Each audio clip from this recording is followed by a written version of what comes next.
আসসালামু আলাইকুম সম্মানিত মাদ্রাসী ভাই বন্ধুরা, আপনারা কি সাদা রঙের অর্থাৎ বাদামি কালার খাই যেহেতু পাঙ্কাশ মাছের পোনা খুঁজছেন, তাহলে এই ভিডিওটা আপনার জন্য। আমরা দিচ্ছি শতভাগ অরিজিনাল থাই জাতীয় পাঙ্কাশ মাছ। এখন যে মাছগুলো দেখতে পাচ্ছেন আমরা ভিডিও স্ক্রিনে, এগুলো হলো 1 কেজিতে হলো 80 থেকে 90 পিস 1 কেজিতে থাই জাতীয় পাঙ্কাশ মাছ। অর্থাৎ আমরা 5000 এক লোককে দিব, অর্থাৎ আমার পাড়া বসি। তো এই মাছগুলো আপনারা আমাদের কাছ থেকে পিস হিসেবে মাছের পোনাগুলো সংগ্রহ করতে পারেন। তো আমরা গুনবো যে 1 কেজিতে কতগুলো পিস হচ্ছে, বা সেই তুলনায় কেজি অনুযায়ী আমরা মেপে দিব কয় হাজার পিস মাছ যাচ্ছে। এই দেখেন মাছের সাইজগুলো দেখেন।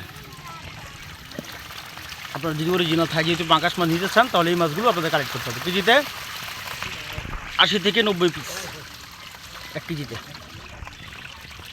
দেখেন মাছগুলো খুব সুন্দর সাইজের থাই পাঙ্কাশ মাছ। না না না তো থাই যেহেতু পাঙ্কাশ মাছের পোনা চাষের জন্য লক্ষ্য রাখতে হবে ভালো একটা পুকুর, যে পুকুর আয়তন বড়। দ্বিতীয় কথা হলো পুকুরে যেন 4 থেকে 5 ঘন্টা রোদের আবহাওয়া পড়তে পারে এমন একটা পুকুর নির্বাচন করতে হবে থাই যেহেতু পাঙ্কাশ মাছ অথবা যে কোনো মাছের চাষের জন্য। থাই যেহেতু পাঙ্কাশ মাছ সর্বোচ্চ চাষে যা 5 থেকে 6 মাস সময় প্রয়োজন হয়। 5 থেকে 6 মাসে যা মাছের ওজন দাঁড়ায়, যা 1.5 কেজি প্লাস 2 কেজি ওজন মানে বিক্রি করা যায় থাই যেহেতু পাঙ্কাশ মাছ। আমরা এই দেখেন 1 কেজি মাছ মাপা হয়েছে, বা 1 কেজি মাছ গুনবো 1 কেজিতে কতগুলো পিস হচ্ছে, সেই তুলনায় আমরা মাছগুলো মেপে দেব।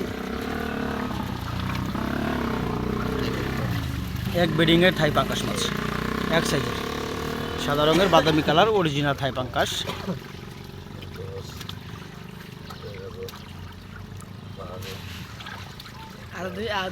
আর দেরি না করে এখনই যোগাযোগ করতে পারেন আমাদের স্ক্রিনে থাকা নাম্বারে অথবা ভিডিও থাকা টাইটেলে থাকা নাম্বারে।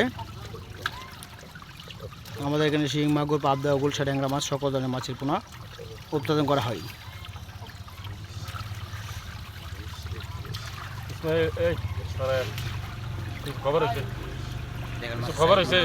খুব সুন্দর সাইজ।